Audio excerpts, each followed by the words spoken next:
It's that Burnley again. They come to Anfield, a packed Anfield. This time round, I expect Khanage of a different kind this week. Welcome, everyone. Welcome to Khanage.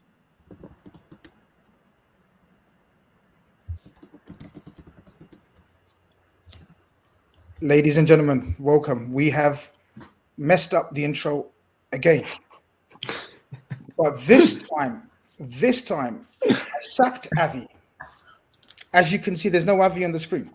Like, none of these look like Avi. Like, these guys are handsome, good-looking people, right? Avi's dismissed because he messed up the intro last week.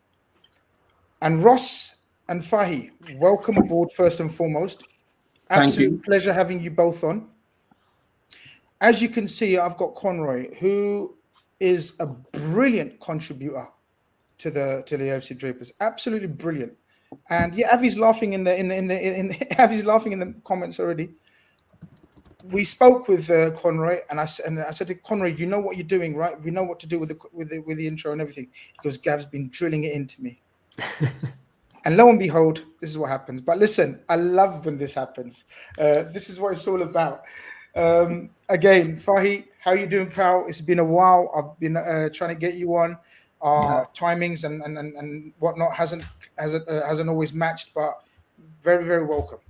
Thank you so much. Thank you for having me on, Grizz. It's been a while, like you said, but I'm glad to be on with you guys.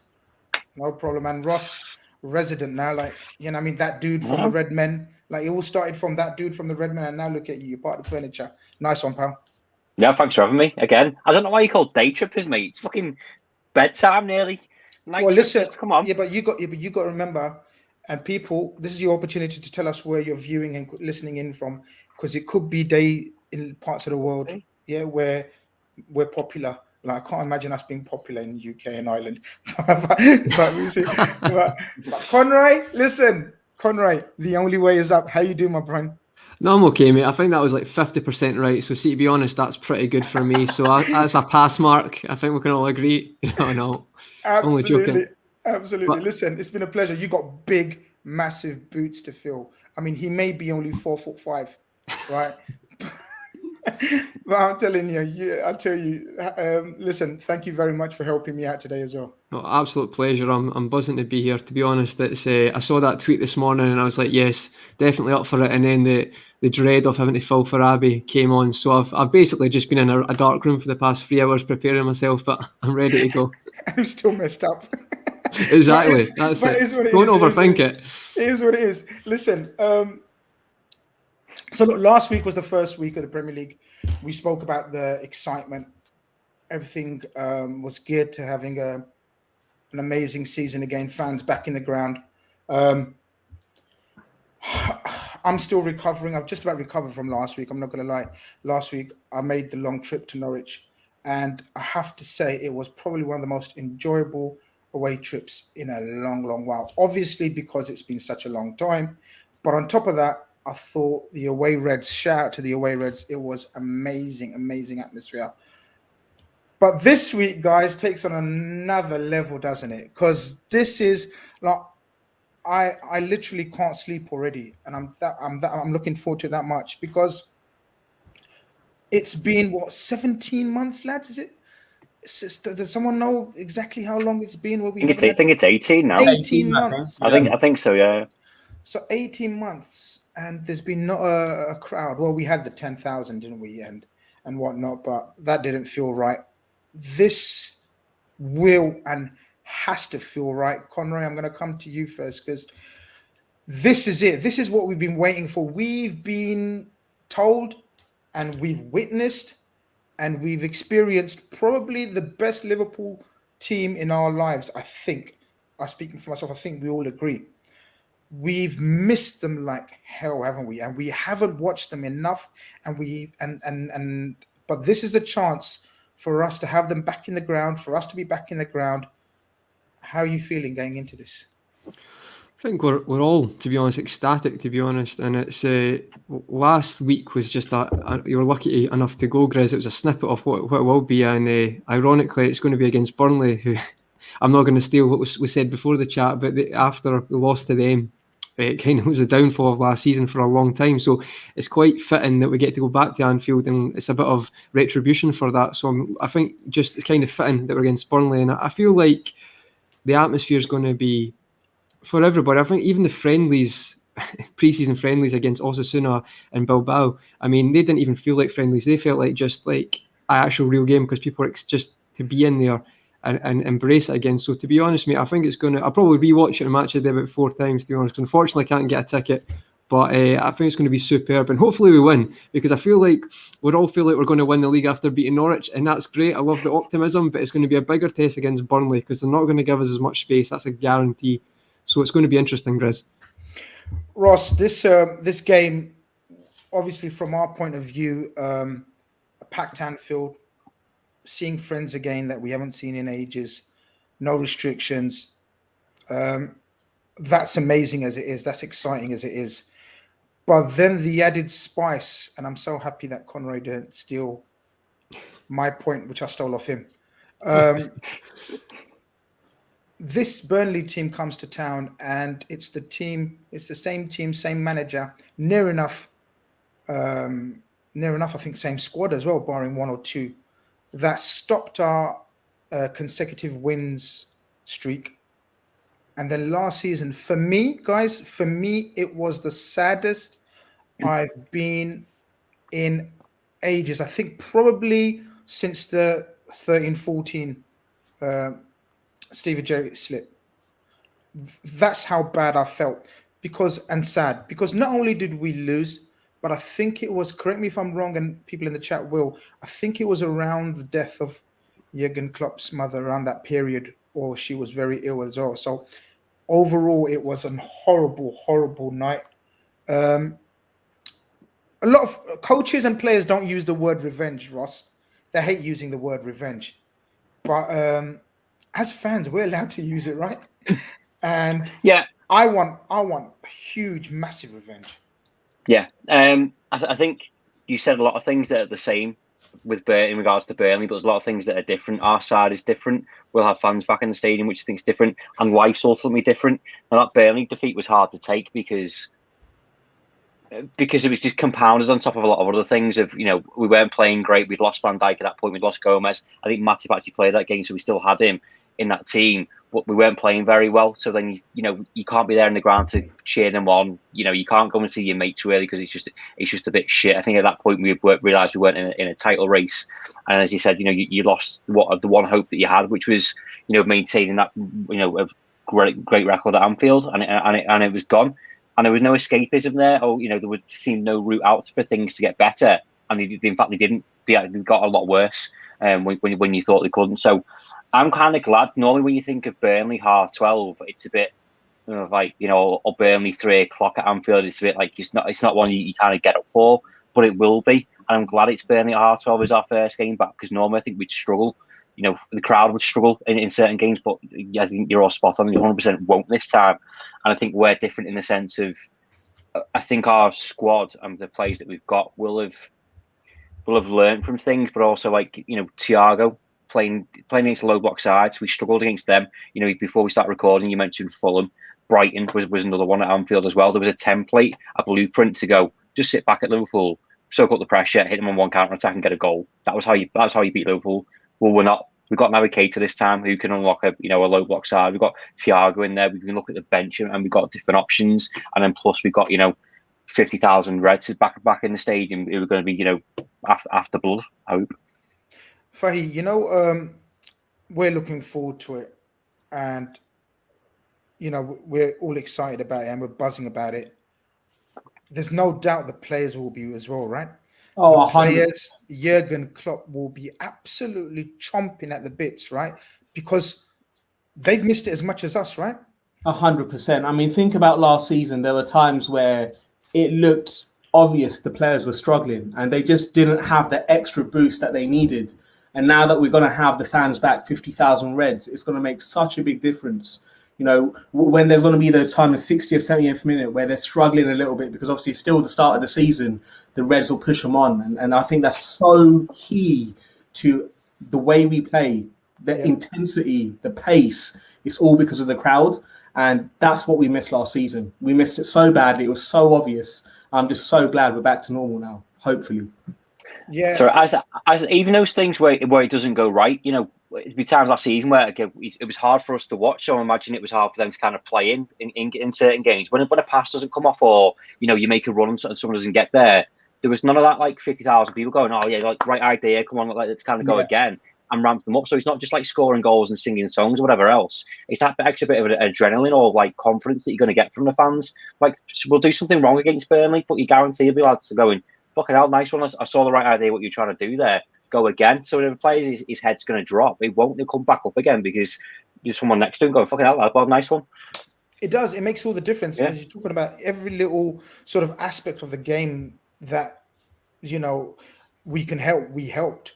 And it makes a huge difference. Conroy, a lot of people are talking about sort of, you know, this Burnley team and sort of a slight hoodoo over us. Like I think it's only last 2 games where they're unbeaten, but still they're very sore in our memory, aren't they? What kind of different animal will they be facing this time apart from the crowd in terms of the team, in terms of where we are mentally? Obviously, physically, fitness-wise, do you expect the usual type of game to play out, or are you expecting something different this time round?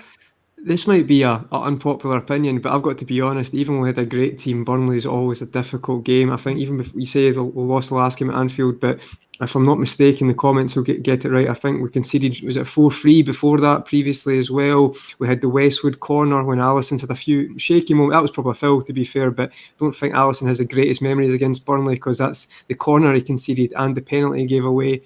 I've got to be honest, I don't think this is going to be as smooth as Norwich. I think we've got enough to get over the line.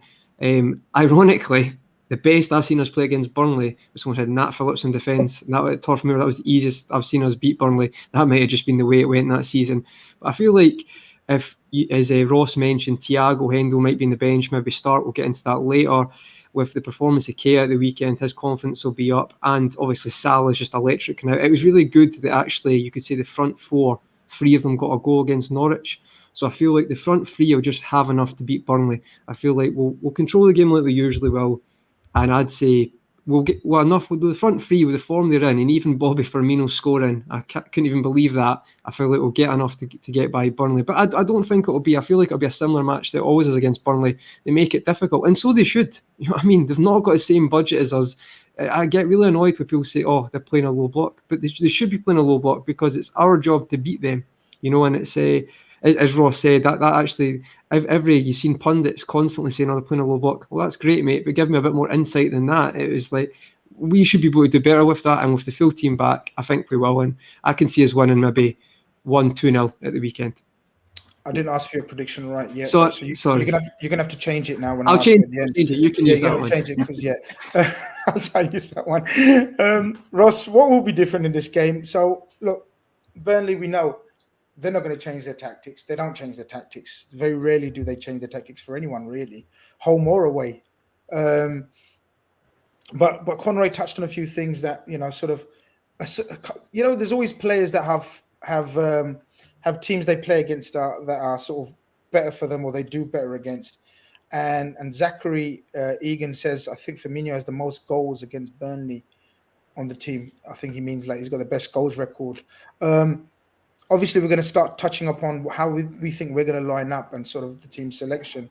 But, you know, these kind of things, do you feel like I do, that we've got more armory this time round, obviously, than last time, but overall as well, in terms of we're playing them at the right time where we've got a lot of options, and that's what you need against Burnley.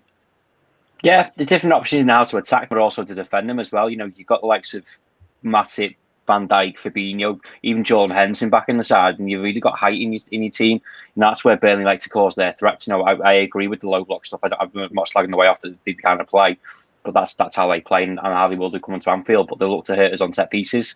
Well, they can try that now. It's a bit different to when we had like Reece Williams and he was getting a bit bullied or whatever else. Whereas now, you try and put a long ball up to Chris Wood or whoever it might be, and Virgil van Dijk's there, there's going to be a completely different outcome, I'm afraid, which is quite good. And then, like I said before, if you've got Henderson, you've got someone who can do the pressing work, you've got Naby Keita, you've got someone who can go past the man, break the lines and look to play someone in. You've also got Thiago. I think he's got an eye for a pass that could probably, look to break that down. The frustration for me last season was I was going from side to side to side, and no one's shooting from outside the box. If you want to do that, you've got Oxlade-Chamberlain. It's quite nice. Another good thing as well that Liverpool got, we mentioned the players that played well against Norwich. There's also lads that played well against in pre-season. There's healthy competitiveness in this Liverpool side for the first time. So whoever starts has to play well, because they'll be looking over the shoulder at the bench and going, well, if I don't play well, I'm either going to get replaced or I'm not playing the next game, which I think they puts Liverpool in a really good position. Fahi, it's true though, isn't it? Like what Ross says, like in terms of every team you expect them to have competition and sort of players watching or looking over their shoulder and knowing that if they have a dip in sort of form and everything, there's people to step in. And you know what? I know the situation with the transfers is bleak at the moment, but putting that to the side, right? Fahi, do you think there is quite a level of competition now throughout this team now? So, for example, Matip and Virgil were very good, were immaculate against Norwich. Yeah. Burnley will pose an absolute total different type of threat to the Norwich way of playing, right? Burnley's will be all, as Ross said, long balls, etc., etc. There is an option of, let's say, bringing in a Khanage, who's probably the biggest of all the centre-backs. That kind of competition for the centre-back, and then you've got the midfield options, what we've gone through, and even the forwards. Would you make any changes to the team that played last week, considering we have got options now? Yeah, I mean, to touch on your first point about competition in the squad, I agree. And I think a lot of that is down to the profile of player Klopp goes for. So he goes for like a Jota that can play in more than one position. Again, you've got players in midfield that can play in different parts of the midfield. They're not just set in like defensive mid. They can play as a box-to-box. They can play a bit more advanced. So you've got a bunch of players in that squad that can play numerous positions, which is great. In terms of changes based off the first game, the only one I'd really want to see is Fabinho back in. I think Fabinho back in is crucial. Milner, it was a bit of a Marmite performance. Again, it is what it is. I really don't want to be seeing a 36-year-old midfielder starting the first game of the season in defensive mid. I don't think we should be in that situation. For some reason we are. Obviously, Fabinho is back now. Now I'm seeing on Twitter that he missed training today. Not sure what that's about. I'm sure we can discuss it further on. But he's the one player I'd want to bring in.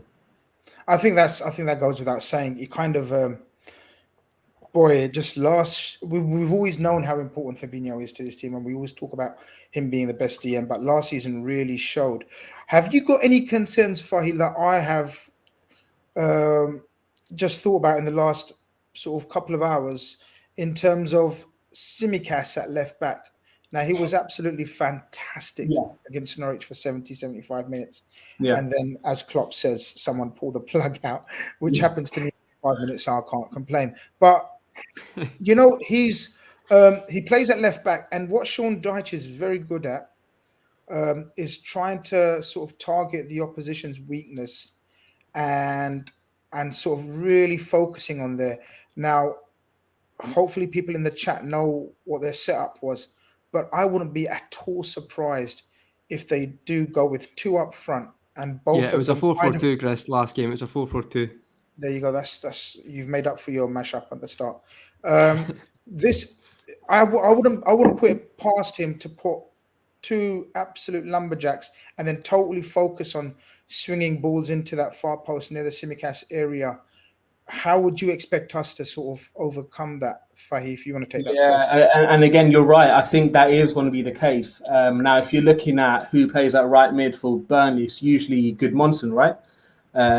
But again, I've seen McNeil switch it about as well. So I've seen him switch flanks. So I think for that situation, you could either see McNeil go up against Tsimikas, which will be interesting. In terms of how to combat it, again, if you're looking at the squad, if you're looking at the midfield, it's tough because I feel as if Milner's the best one to handhold our fullbacks at times. Again, Henderson's obviously not fully fit as of yet. So even though I'm saying I want Fabinho back in the team in defensive mid, I also could understand the argument of having a Milner alongside him purely to combat the attack towards Tsimikas. Because again, as you said, he started off really well against Norwich. First half, fantastic. Even the first 15 minutes of the second half. But after the 60th, 65th minute, he burnt out. He completely burnt out. Fair enough. He had a great start to the game. But yeah, you could see that he was there for the taking in the second half. Conroy, Sleepy Forest has got a brilliant way of combating it. Use Thiago to keep the ball. And you know what? He makes a point because, look, that's the best way of stopping these teams to hurt you is just to keep the ball away from them. But just touching on Thiago, Conroy, as well, and obviously give us your thoughts on how you would think about setting up against that situation with Tsimikas there. Thiago, I think, correct me if I'm wrong again, guys, because I often am. I think this will be the first time he's playing in front of a packed house. How exciting is that, Conroy? Very, very exciting. Just to address the comments, because you might be thinking there's a few weird comments, right? So my cat was in the last one and she's came in the room again. So as they're saying, this is the Daytrippers mascot. It's the reindeer in the background. She's going to get moved now. So 2 secs. So to everybody in the chat who's asking, Maui says hello. Why are you going to move her for? Yeah, leave because her it's the reindeers in the background. But okay, we'll leave her. But that's what the noise is. That's what the noise is. But on just before we get to Thiago, Grizz, I just wanted to add, if that was okay, to Fahi's point about McNeil. We need to give more compliments to Dwight McNeil. Dwight McNeil sent Trent for a newspaper about 5 times last season, and I think Trent's brilliant, but McNeil has had his number a few times. So that is an area where you have to look at that. I don't think in a month of Sundays he's going to put him on the right. I think he'll put him on the left against Trent because McNeil's done him quite a few times. So I just thought I'd raise that it's not just a case of they are, lumberjacks up front. It's going to be a case of long ball. But McNeil's a very, very good player. And I think he gets slept on in the Premier League. I think he's a very good player considering the players he's got around him. He delivers quite well every season. And that is a weakness that I feel like Trent, he's bulked up a bit. He'll be ready to combat that. But that's going to be a really good battle. So I just wanted to add that because you're talking about that. And on Thiago, I think the last 10 games last season showed that the quality is there. I mean, if anyone was questioning it, sorry, some of these comments are brilliant. Someone just said, "Conroy, your dinner is ready." But I feel like Thiago. She's unprofessional here, but she's a Thiago. You're on the right show, pal. Carry on. Yeah, no, it's good. But I think Thiago he's obviously a great player, and with the turbulent season we had last year through his injury, through maybe playing with the team he didn't expect to be playing with, I feel like, I think, shout out to Callum Sanderson said that he said that in one of his shows recently that he thinks he'll be maybe player of the year. I would say he's most likely going to have a great season, potentially being a team of the year, because I feel like everything's falling into place for him to have a great season, and I feel like with a packed Anfield as well, I think we'll see the best from him. I really do. And some of his passing as well, with even Robbo not being there, but with Tsimikas and Trent, the avenues he's going to have to find players in the wide areas, it's phenomenal. Do you know what, Ross? People often talk about sort of players having played at the highest level in the most amazing atmospheres and everything. But even someone like Thiago will be looking forward, right, to a packed Anfield, because this is, he's often talked about it before, like the atmosphere at Anfield when he came with Bayern, for example. Are you as excited as everyone else I am? I've got a feeling he probably will come into the side just for the fact to keep the ball away from these guys. The last thing they will want is someone to play, the types of passes that Thiago plays against these guys. Are you excited as well? Because he was our marquee signing, the one that went against the sort of blueprint of FSG. he'll be absolutely buzzing for this as well as anyone else, right? Yeah, I went to the Osasuna game and he came on as a substitute in that. But before the game even started, I think there was him, Origi, and Jordan Henderson were doing keepy-ups, just on the touchline before they warm up for the game. And he's just different class. The way that he controls the ball with either his chest, his foot, his knee, whatever it is. And Origi was playing some shite balls too, and he still managed to keep it under control as well. So honestly, you can just tell when someone's a different quality of football. And I was like, I just watched him for 10, 15 minutes. It was brilliant. Again, when he came on, I think he got a huge round of applause. At the end, he'll be trying to soak things up. But I think a Premier League game, first one of the season, is going to be a different experience for him. And I don't think he's not the type of person that thrives off a crowd to play better. We've seen, as you mentioned before, the last 10 games of the season, he was brilliant anyway. But this is part of the reason why he's come to Liverpool. He obviously wants to play for Jurgen Klopp, wants to play in the side, that was doing so well, as we mentioned before. But the crowd is a pull. Of course, the crowd's a pull. And how many people did you see, the season before going, it's just you'll never walk alone and then it's dead. And then last season it was like, well, you're losing because you haven't got your crowd. So, make your mind up which fucking camp you're in before you start slating us. So I'm buzzing for Thiago. I think I agree with Callum, actually. I think he's going to be well up there. And I think, again, something that annoys me slightly, if again, we talk about pundits and their predictions and what Liverpool do this season, it all seems to be, they were missing Van Dijk last season. We weren't. We missed Thiago for large parts of last season as well. Obviously, it made a difference when we got our defence back and stuff like that. But I think he's going to be key to sides like this who, don't want us to score goals, but put bodies behind the ball and how they play. And I fully agree on Dwight McNeil, by the way. I think, I've said it for a couple of months. In fact, the lads at Toppy TV, they were linked with him and they're like, no, don't want him. I was like, he's actually got so much to his game. Like, he's got a wicked left foot. He's got ability to take on a man. He's not shy. He can bomb down the left wing. He's got a great first touch as well. So I think he will be a threat, but also I think if he goes up against Trent or he goes up against Tsimikas, I think we're going to have the engine room back in the midfield. Fabinho's going to cut out the passes. Jordan Henderson, who played the behind closed doors friendly, I think he's closer than we think to starting games as well. So if you've got someone who's going to press and fill in the gaps, equally if we're attacking and the defenders split, Fabinho drops in the middle, we've got the ability to do that again. So I think we've got plenty of cover to counter whatever they throw at us. Yeah, but great. Sorry, Grizz, I was just going to say the things with McNeil. It's like what I don't get. You say Everton fans saying that is if you're playing in a Burnley team, it's not like you're playing in a team with expansive. You're getting the ball all the time in great areas. Like he's maybe getting it from a knockdown and having to do so much and not as many moments in a game. And I agree, Ross. I just feel like there is some players that people just it's not fashionable, is it? There's just some players like that. If he was Spanish or South American, Dwight McNeil, they'd all be all over him, mate. Mate, I completely agree. I think he's very good, and I'm surprised, as I say, the potential for me is there's quite a high ceiling there, but no one seems to be looking at him. So it's a strange one. I just quickly had to check Dwight McNeil's nationality. He's not Scottish, because it doesn't matter, mate. There might be a Scottish granny in there. Look at Che Adams. Fahi, some people seem to think that, like Veranda Cheese says, lads, with 2 losses and 2 draws and 6 wins and last 10 against Burnley. You are bigging up Burnley a bit too much over a loss against them last season with a depleted squad. Look, he's got a very valid point. We should be, and are you anticipating? So obviously, Conroy thinks there will be a cagey and affair, but we should win. What are you expecting then? Taking all things into consideration, are we overhyping them a bit?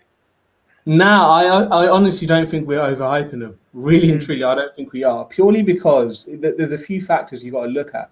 Number one, you got to look at the centre backs. Obviously, if we're going to go with Matip and Van Dijk again, they're still easing themselves back into football, right? So it's not exactly like they're back in their prime. They're at the Rolls Royces. They're not right now. They're not. They're trying to build up fitness. They're trying to get there again. So this is going to be a real physical battle for them. And the other thing you got to look at is it's a lunchtime kickoff. We've seen plenty of Saturday lunchtime kickoffs where, we start off slow. It takes a while for us to get going. And I know the crowd is going to be there, and I completely get that. But you've still got to look at the other side of things. Like, historically, Saturday lunchtime kickoffs, we are quite slow and it takes a while. We usually concede. Certain games I've seen where you'd think we'd roll them over, and we just don't. And we just make it tough on ourselves. And I think really and truly, Dyche has something in him where he absolutely tries against Liverpool the most. Like, he really dislikes Klopp for some reason. Oh, he hates him. He absolutely hates him. Yeah, Absolutely hates him. So he is going to be well up for it. You also need to understand Burnley have lost the last 4 in a row in the Premier League. So they're on quite a losing streak. I don't think he wants that to continue. So, there's quite a few factors. And for that reason, I don't think we're bigging Burnley up too much. I think we're just being realistic. And it's not going to be a rollover like people think. Rosh, I think there's I think there's a massive difference between overhyping and being respectful, which I think is what we're doing. And like you said, just considering all basis and kind of what they are, because we could sit here and go, well, we think that we are going to beat them like 4-0, but that's me being an excited fan and the fans being back inside the stadium and the hype, whatever. But I think you're right. You have to take both sides into consideration. That's not to say like Burnley are going to challenge for the title or anything like that. That's not what we're saying. We're just saying that they've got threats. They are good defensively.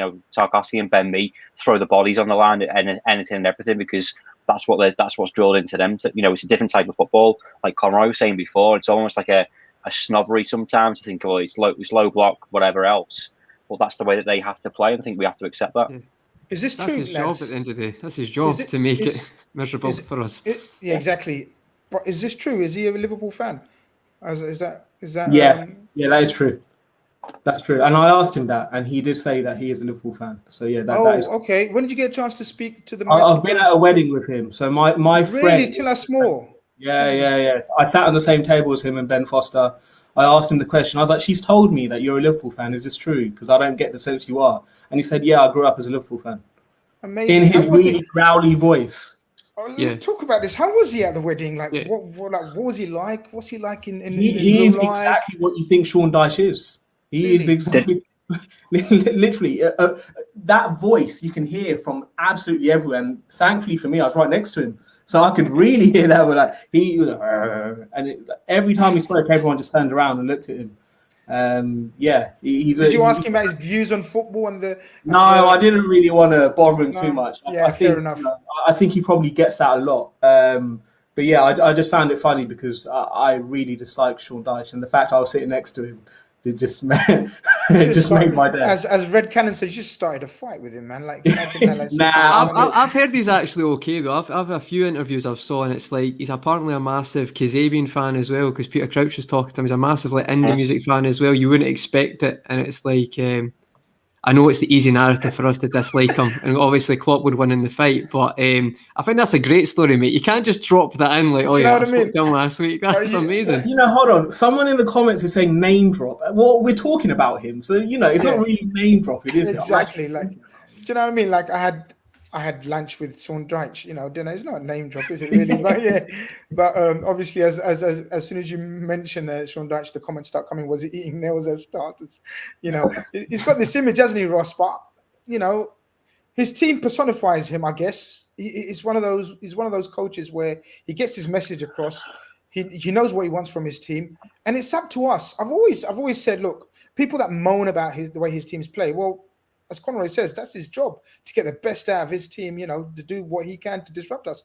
It's up to us, right, to set the tempo on Saturday afternoon and really just absolutely blitz them right from the start. Yeah, I'm surprised he didn't take Tarkowski and Ben Mee to that wedding to block off the buffet for him so no one else would fucking get there, to be honest. But you're 100% right. And again, if you flip it round and we're Burnley fans and you're going to Anfield, Liverpool, and you're looking at Salah for me, Jota, Fabinho, Henderson, all these players, you're not going to go gung ho, are you? Because you're just going to get smashed 4 or 5-0. You use your players to the best of your ability and what you've got. And I think sometimes we don't separate the football from the actual person. So I think he frustrates the life out of me as a football fan, because we call it boring, turgid football, defensive football, and not football for some people would call it. But then you see him, like he did another interview a couple of months ago. And he was talking about taking photos of people on holiday and just taking the piss out of people on holiday. Like, I think he's got a really good personality about him off the camera. He's a bit of a laugh. Like, I do like him. So people don't see that side to him, or just want to ignore it because it's boring football or whatever else. So I don't blame him for playing it the way he has to. His job is to keep Burnley in the Premier League. If you go away to Anfield, a draw's not a bad result for you, is it really? I know they beat us there last time, so it's even better. If he's going to celebrate that by playing the football that he wants to play, then who are we to judge him? Yeah, no, absolutely. Conroy, So Cathal Robinson says, hopefully we play the way we did against Newcastle Anfield last season. We were brilliant that first half, but only scored one. I think he's referring to the game where we played all the front four in that game, if I remember rightly. Is this a game? Is this the game? And is this the kind of like sort of situation where Klopp will do something like that? Is there a chance of him playing all four and try to blitz them 2-3-0 in the first half and then kind of settle, or would you approach it slightly different? See, the thing is, Grizz, I've got to be honest, mate. See, in my head, and we're talking about the front four, and obviously be a 4-2-3-1 9 times out of 10 we're going to play that. I've got to be honest, folks, when I'm playing FIFA or PES, it looks amazing, a 4-2-3-1. But Liverpool play, it doesn't really work very well. And the Manchester City Etihad, I thought, was a mistake by Klopp at the time because he couldn't drop Firmino. I feel like he needs to be a bit more, not going to tell Jurgen Klopp he has to be, but Jota should start, in my opinion. People might disagree with that, but Jota's proved that. And let Firmino come on the bench. People might disagree, and if you want to pick one, I think you just pick one and play the three. We've been drilled to play a 4-3-3 for a long time. I don't think you could change what's made you successful to fit, square pegs and round holes. And I'm not saying Firmino can't be a number 10, but every time I've seen us do a 4-2-3-1, it doesn't look good enough, to be honest, mate. It just doesn't work. And maybe it'll work eventually, but that's my take on it. I feel like you need to be ruthless and just pick one of them. And it should be Jota, but it'll probably be Firmino. Okay, we're going to start working through that team and what we think is going to be likely. Fahi, how do you think? So I assume, like, we all agree that the back four won't change. Yeah. Obviously, Robertson, great signs that he's nearing fitness and recovering very, very well. But obviously, this will be one game too early for him, probably. No, definitely. So midfield. What do you do in midfield, Fahi? What do you do? Yeah, it's a tough one, but I would probably go with Fab, Keita, and Thiago, purely because I think we need to retain possession. And I wasn't really a fan of Ox's performance on Saturday evening. I think he could have done a lot more. I expected a lot more from him, to be honest. And I think for the game against Burnley, I'm not sure he's the right person to be playing or starting that game. So yeah, I would go with the midfielder, Fabinho, Keita, and Thiago. And what would you do going forward? Then obviously, that's a tough one. Yeah, it's a tough one because historically, like you said at the beginning of the show, Firmino does have a good record against Burnley.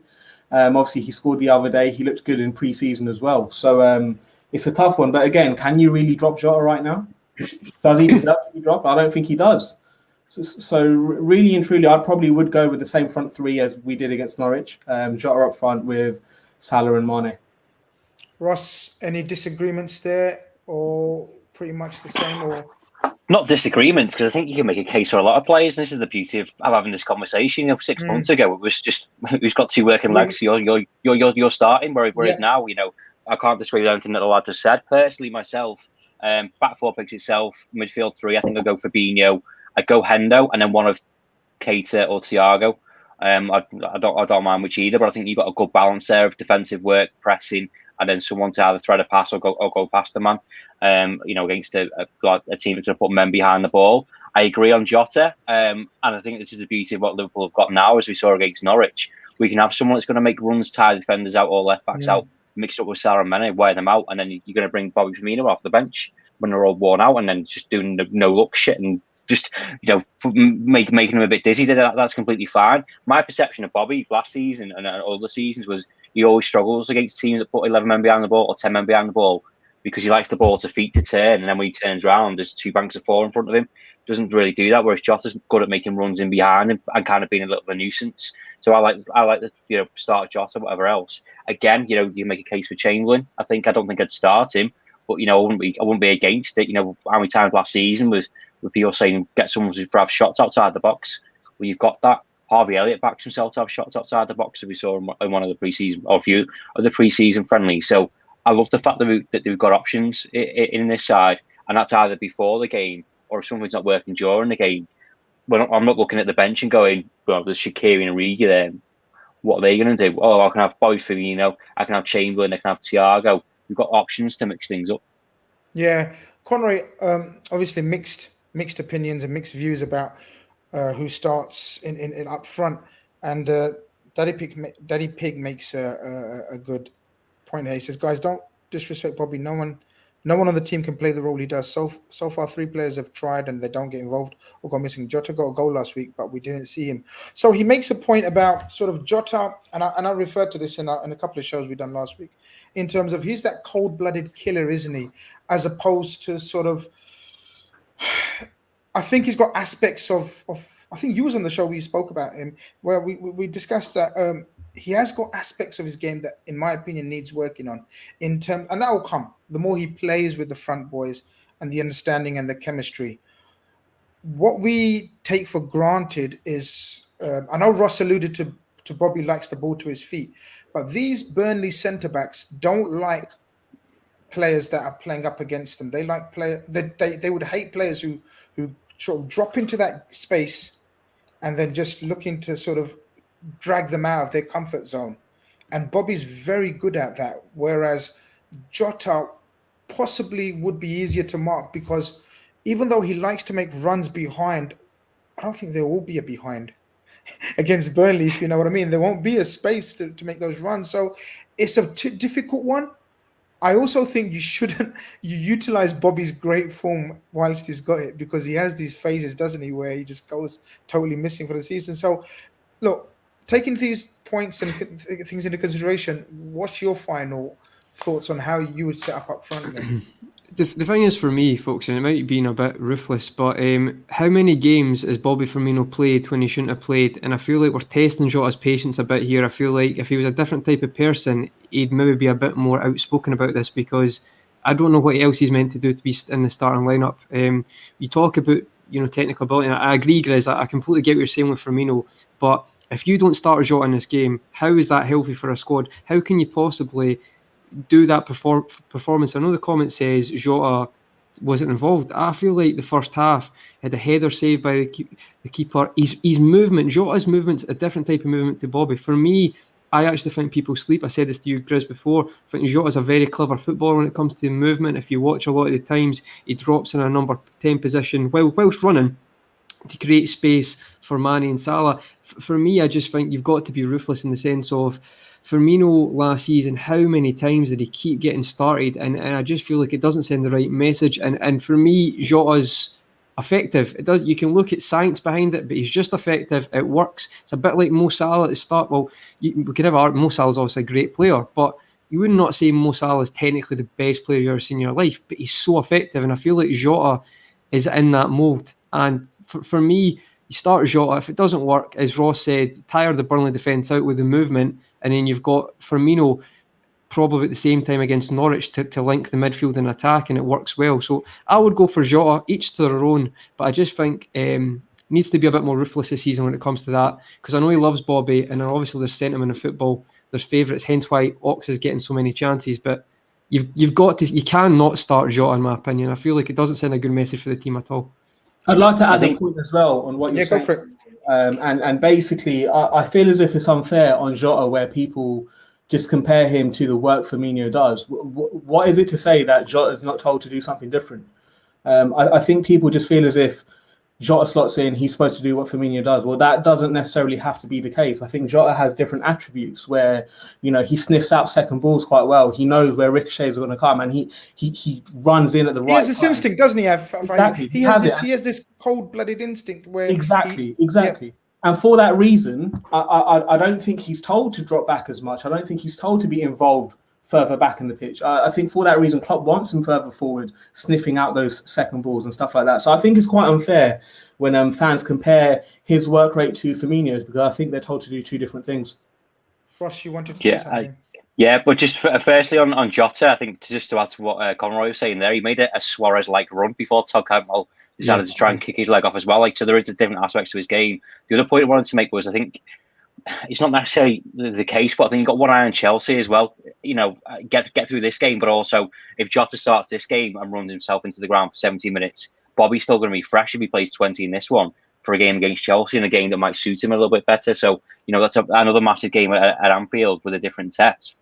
But I think, this is the beauty of having the squad. You've got to use it. You've got to utilise it. You've got to use form in these things. I think James Milner played Norwich, and to the point before about, I understand why Fabinho didn't start. I wanted him to, but Fabinho needs to get him back up to speed as well. get Fabinho in this game, and he got Fabinho again for Chelsea again. So, you know, I know it depends. Like I said before, Jota will have to perform if he starts this game because Bobby's one of the best strikers in the world. I think you're right on last season as well, Conroy, in the fact that, you know, he played so much football last season, as is the other two of the front three, because there was no one else. So those three at 60, 70% running to the ground, mentally and physically knackered, was better than what we had on the bench.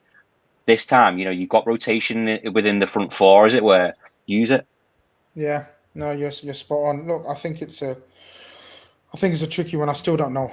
I'm still not sure which way Klopp's going to go. But either way, just happy to have the conversation of we've got choices. I was absolutely just going to say that, Ross. Isn't it amazing that we've got shows that we can dispute and discuss options, you know, as opposed to, as you said earlier, look, you've got two legs.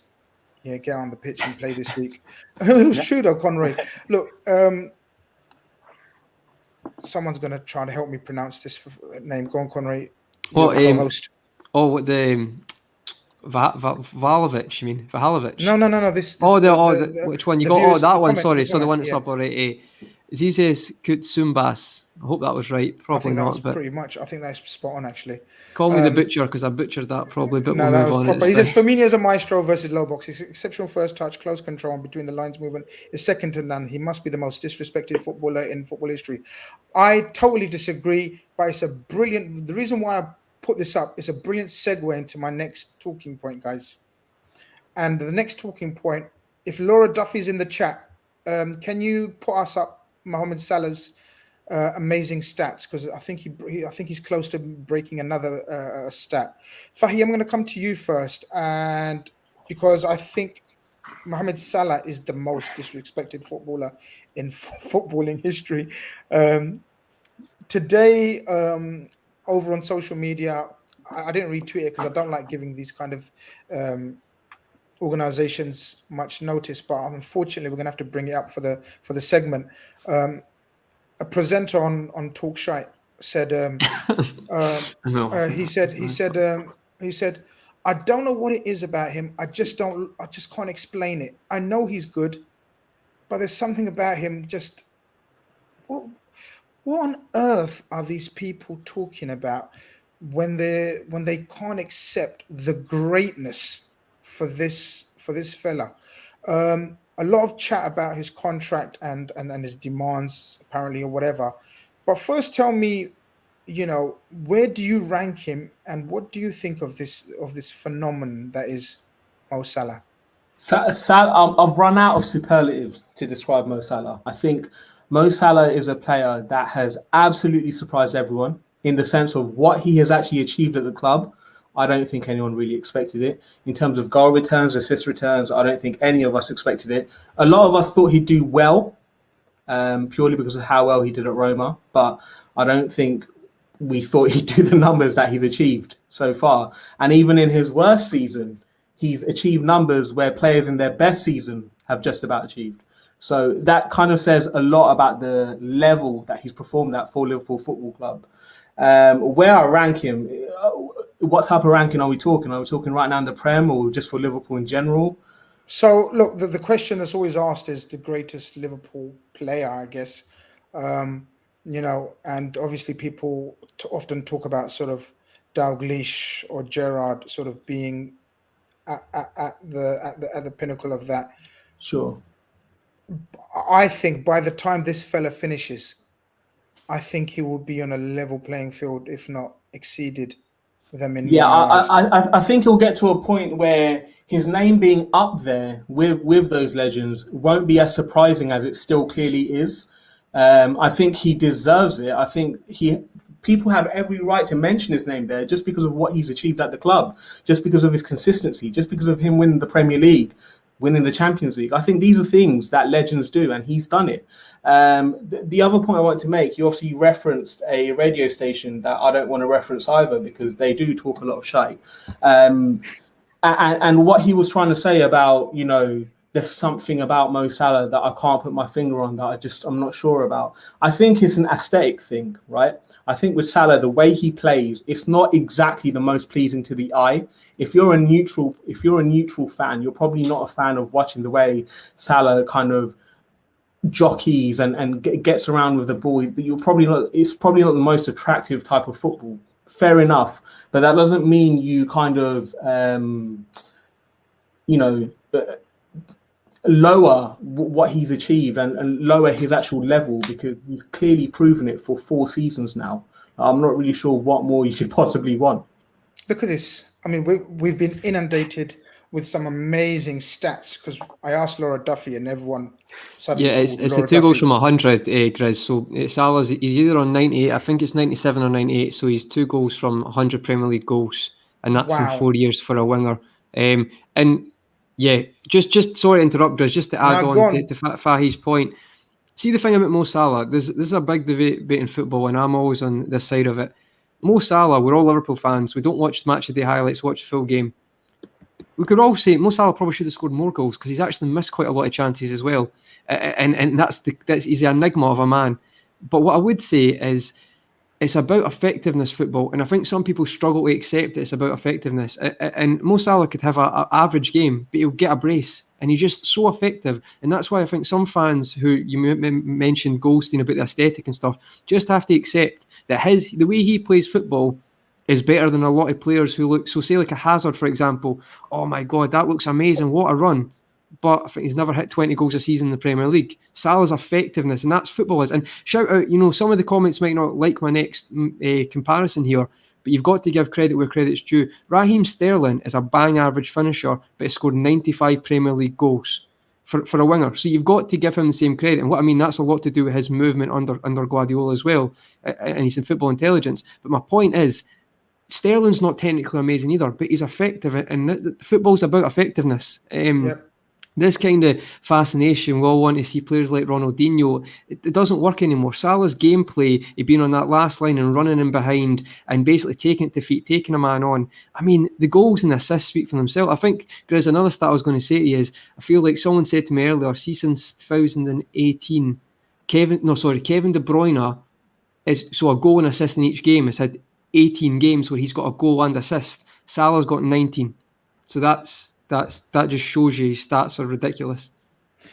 Ross, with all those stats and everything taken into consideration, and just generally his demeanor and his levels of fitness, and in terms of everything he seems to be, because I spoke on the Fatback 4 on Sunday, and I spoke about what I found I've seen a new maturity to him around the place as well, in terms of sort of taking Harvey Elliott under his wing, giving him advice. Even when I saw him on Norwich, sort of his responsibility, it looks like he's taken on more responsibility. He knows now that he's one of the captains, the leaders of this team, without doubt. Taking all that into consideration, how much are you paying him, Ross? Like, if you're like people in charge? Whatever he wants. Yeah, absolutely. Whatever he wants. I think everything the lads have said, I can only back up and completely echo those sentiments. I think I'm not sure whether I think this is a gut or a hope or anything, but I think last season made the squad stronger. Now, I've said this before. I think I said this on the last show. Any job that we're in, if you start losing staff members left, right, and centre, and work's a bit shit, and you got to do your job, and then Salah's not getting the service, despite that his numbers last season were still pretty decent. And then you come through it all. This is a bit like we lost to Kiev. Okay, we'll go again. We'll go win it next season. We missed out on the league. Okay, we'll go and win it next season. We lost half our squad next season. That wasn't us. I'll tell you what, we'll go again and we'll do that. I don't think Salah's had a choice, but also I think he enjoys the responsibility. We've lost Gini Wijnaldum, who was one of the 3 leaders, I think, with Van Dijk and Henderson within that side. Someone needs to step up and take that. Why not Salah? Salah's a global superstar and icon. And I was out in Qatar when we won the Club World Cup, right?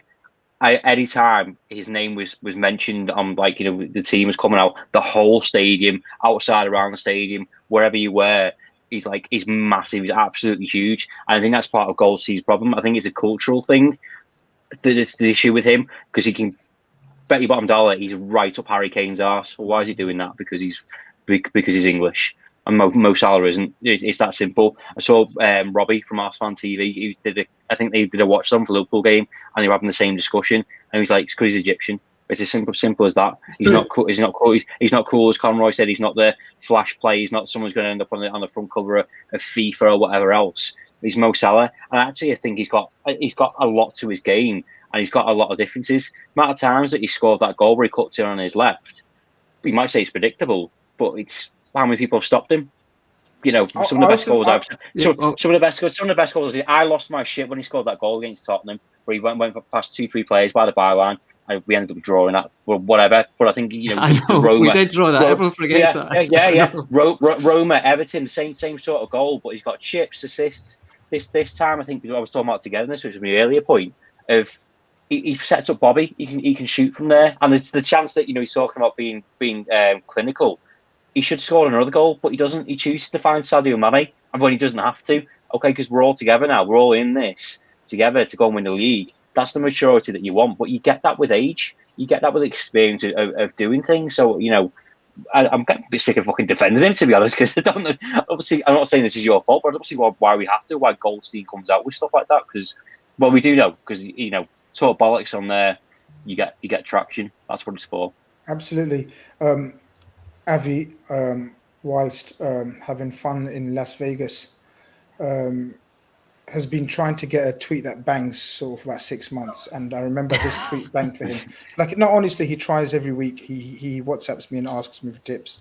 But this one was this one was a good one. He said, Mo Salah, Chelsea was his setback, we were his comeback, and motivation and sort of goals plays a big part, right? For he and a lot of players, like we underestimate these guys when sort of they've been treated in their eyes unfairly, whatever, by the media and press, and it spurs them on. It's an absolutely pivotal.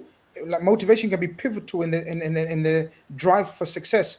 Are you of the notion that there's no way we do not offer him a new contract and he accepts? We give him everything he wants. Surely, right? Yeah. On the first point regarding motivation, I think that's also something FSG look at as a profile. Players that are rough diamonds, players that haven't exactly performed to their optimum level at their current club. But you can see this. Yeah. So that's something we used to look at quite a bit, and I think that's what we saw in Mo Salah. In terms of the contract, just give him what he wants. Now, I completely get the profile doesn't exactly fit with FSG's plans and all that kind of stuff. But really and truly, if there's one player in the squad that deserves that's the key word, isn't it? That's the key word. Yeah. Because every player in every big club always wants to get what he deserves. So, for example, we've spoken about, and Ginny's gone now, I don't want to go over it again, but he felt he didn't deserve the contract he was being offered or whatever. We've got to make sure Salah gets the contract he deserves, as you said. 100%. And I think with Salah as well, there's so many different avenues to look at it. You look at it from a global perspective as well, in terms of the amount of eyes on Liverpool Football Club.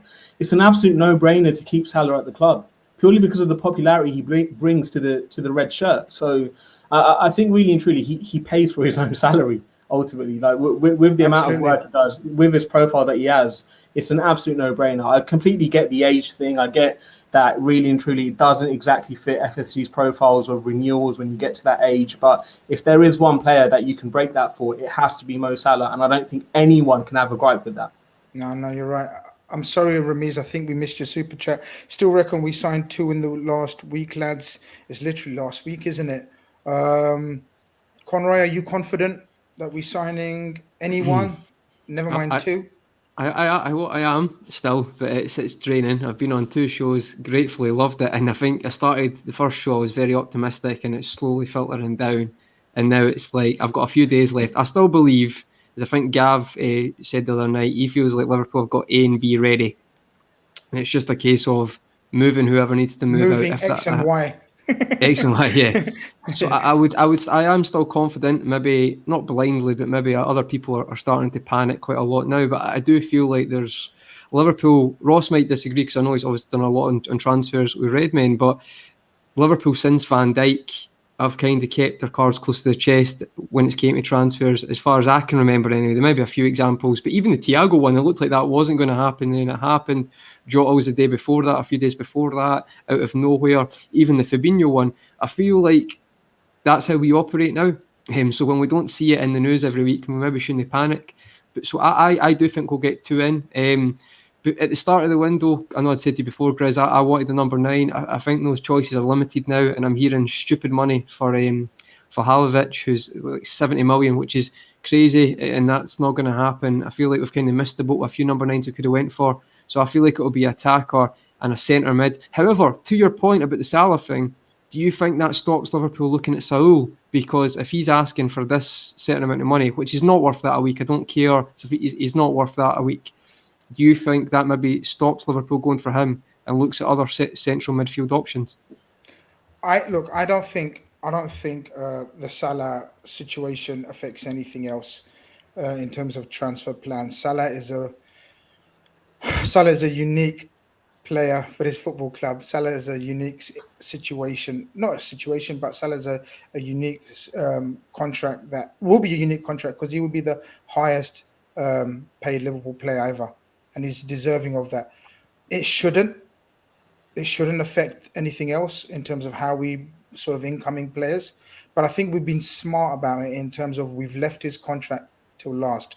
Like, it makes sense. So we've sorted out everyone else's in contract, and then we're leaving Salah's till last because, people can't sort of suddenly say, look, well, if you're paying Mo this much, maybe I can't get that much, but maybe I can get a little bit less, a la the likes of Virgil van Dijk, maybe, or a Trent. But with regards to Saul, look, Jurgen Klopp, I think, made it very, very clear that he's content and happy with his central midfield options. I'm not sure if we bring in a central midfielder now, I will get absolute hammered and slaughtered in the comments now. But I think it's how does Jurgen Klopp come back from that, Ross? Because he was very, very adamant and very clear and concise. Has Jurgen Klopp have got that Pep sort of characteristics where Pep just lies through his teeth and said, do you remember the famous one where he said we just can't afford this, and then they go and sort of buy Grealish for 100 million and want Harry Kane for 130 million? Could we see a central midfielder come in after Klopp's outburst, maybe, of saying, name someone that we can do with? I think there's a difference. I think Pep was quite clearly lying there because of the two different lines for me. I think what Klopp says in the press and what he thinks, maybe two completely different things. Now he's not going to come out and say, yeah, I need a new midfielder, because that's going to piss off the midfielders that he's got in his squad. So for me, that's good PR, good protection of the players that he's got, and he's showing respect to the lads that are in that side. Equally, he's not going to come out and say, well, if Origi and Shaqiri get off, yeah, I'll get someone in. It's just not what he's going to go and do. It's interesting because I saw Dan Kennett do a tweet today, and he was talking about Liverpool's squad depth and analysis and different positions we can play and versatility and stuff like that. And when you look at it on paper, and even the Osasuna Atletico Bilbao games, you go, oh my God, like we're all right. But everyone's concern is fitness. Can Naby stay fit? Can Ox stay fit? Is Virgil van Dijk going to be okay? Is Joe Gomez going to be okay? So from a fan's perspective, I go, I'd like another one. And, I want midfield. I want another forward. But who's going to try and get? I'm not saying I think we need someone, but who's going to fit the bill of going, okay, we need another forward. By the way, you're only really going to play if Firmino's not there and Jota's not there and Salah's not there and Mane's not there. And Mane and Salah will miss a few games with the AFCON in January, which is a concern. But it's not an ideal. But you can play Chamberlain there, you can play Harvey Elliott there. If Origi and Shaqiri stay, then you still got two options currently as the team stands. Not ideal, not what I'd do. Midfield, you look around: Milner, Jones, Henderson, Thiago, Fabinho. Chamberlain can play there as well. Keita, just you can list off a load of players, and that's 6 or 7 people for 3 positions. The concern is last season, are we going to miss 7-8 players again? Now, if this happens, don't blame me. Last season was a freak for any team. No man Liverpool. For that to happen against the same team, I think is near enough impossible. And that might be a little bit of hope on my side. But I think the market's different. Everyone's going, how many people have bought loads of people? Not a lot. There's some big moves. Obviously, Lukaku's gone. Grealish is gone. Man United have spent big on 2 or 3 players. But the people that we need to buy our players aren't spending money. So it's difficult. So what do? Do you cut your losses and go, actually, get off? We'll sell Shaqiri for £4 million to Lyon because we want him off the books, we want to bring someone else in? Or do you go, well, we'll just keep hold of him because it's worth us having a player there who can make a difference sometimes? We've seen, Man United games, West Ham, we scored a lovely, He got a lovely assist to Salah in that game. You can be effective. Origi, I'm not so sure on. From a business perspective, I think we have to look at things from a business perspective and what's ideal for Liverpool. And if no one comes in for the right offer for Shaqiri, fine, just keep him. It's not the answer that I want. But I'd rather we did that than go and spend £30 million on someone that just for the sake of buying someone. Fahi, your thoughts before we close up on the situation? Ross has got an opinion.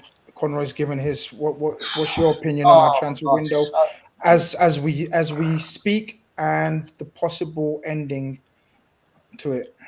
Yeah, I mean, this has been one frustrating window. I don't want to moan too much.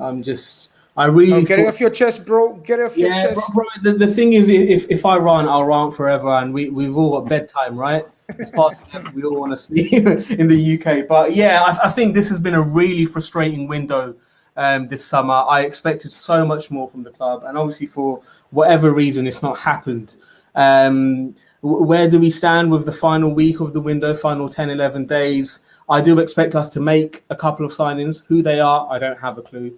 But I do expect a centre mid to come in. I think what Klopp said again, like the two lads before said, I think it's good PR. You're not going to turn around and be like, well, yeah, we're looking for a centre mid when you've got about 6 of the club already. That doesn't make sense.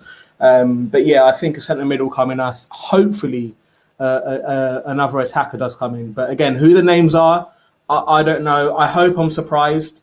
I can hazard a guess who they're going to be, but yeah, I hope I'm surprised and they kind of come out of nowhere like a Jota signing. Yeah, I mean, sorry, Grizz. Just to Conroy's point before, because you spot on since the Van Dijk stuff, like our cards have been shut. But I'd say the same for Trent's contract. No one was talking about that. Fabinho, I think the rumours were Alisson was going to anyone, and then it was Fabinho. And just on the final thing for the transfers, the other thing that gives me a slight bit of hope is look at January, which was a bit reckless to be honest. But it was last minute for Ben Davies. It was last minute for Kabak. The year before, Jota and Thiago came in towards the end of the transfer window when the season had already started. So this model of Liverpool get people in early to get them in for pre-season, I think was a thing, which I don't think it is anymore. So I don't think there's a reason. Might sound stupid here, but I'm not panicking because I think something will get sorted. Yeah, I'm surprised you didn't give me a shout out in live air. Like you said, everything's secret, but I told you about Hendo's contract a week before it happened. But it's okay. I don't reveal my sources. We'll let it slide. But listen, it's been a fantastic show, lads. Need to thank you all. We've gone over the hour. Again, I tried to always fit in an hour, but there's so much talking points, and the chat really flowed as usual. The chat was amazing. Fahi, where can people find more of your rants and murmurings? Where can everyone find you? It's not all rants, so sometimes it's positive. But yeah, you can follow me on Twitter at FFOFarm, and I'm also on the Copy and Fracas podcast, which goes live every Wednesday morning on your favourite podcast platforms. Excellent. And hopefully we'll do a few more collaborations 100%. As the scene goes, man. It's been an absolute pleasure. Ross, as always, top man. Thanks for having me. It's an absolute pleasure. And Conroy, I tell you what, your sort of managing skills might not be as good as Avi's, but I tell you what, some of the insight they gave us and your footballing opinions smashed Avi's. But listen, appreciate you loads, mate. Thank you very much for everything. And thanks for having me, Chris. Cheers. No problem. Guys, don't forget to like and subscribe and all that good stuff. I want to plug my channel as well. I've started I'm not going anywhere before rumors start. I know it's coming up to transfer deadline day, and everyone's going to think, what is this bombshell? Grizz is dropping. Peter Odin Winger. Do you know what I mean?